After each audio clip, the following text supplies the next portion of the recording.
Hello and welcome everyone. Those of you who watched my previous video will know that I've started a Grand Campaign breakthrough playthrough of the Normandy breakthrough campaign from campaign book number 2. I've just finished playing the first scenario in this series, which is called Drop in the Night, which is part of the Drops on the Cottontail, if I pronounce that correctly, campaign. But I'm going to play all of them, so also the Hedgerow Hell one and the British ones. Again, that will probably take a while, and I will probably record some videos and other games in between, but still, that's my intention to do that.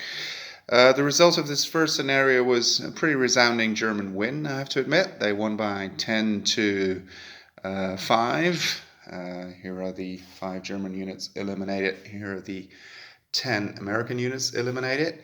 Now, speaking of the American units, they're all paratroopers, they're all paradrops, and they can get 9 units at start maximum, and then 3 more, which they get to drop later once complete visibility has been achieved, for a total of 12 units.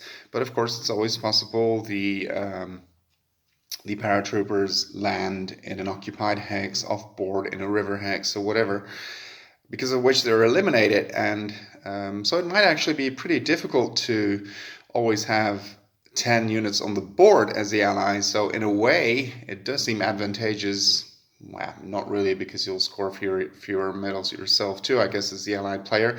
But I wonder if it's always possible to get to 10 medals, because the allies might not even have 10 medals. Something else I only found out once I'd started playing, and by that time it was too late, but it was something I could have tried in the beginning. The map didn't actually show these 2 medals. The text did refer to them, but it had somehow eluded me. These 2 medals are permanent ones for the allies, and I suppose at the beginning I might have stood a small chance to actually capture those bridges, which would have granted me 2 permanent medals. And also, it's not only for winning this particular scenario, but you get extra points for controlling objectives for the victory track. So you achieve bonus points. So that really would have been worthwhile, and it really would have been worth trying. So I wish I'd known about that before. Otherwise, it was a pretty enjoyable scenario. It reminded me a little bit of the Pegasus Bridge scenario from the base game, but it's much, much, much better than that, I suppose, also because of the breakthrough format and the higher medal count that is needed to win. It is basically only infantry, although there is 1 German tank unit on the board as well.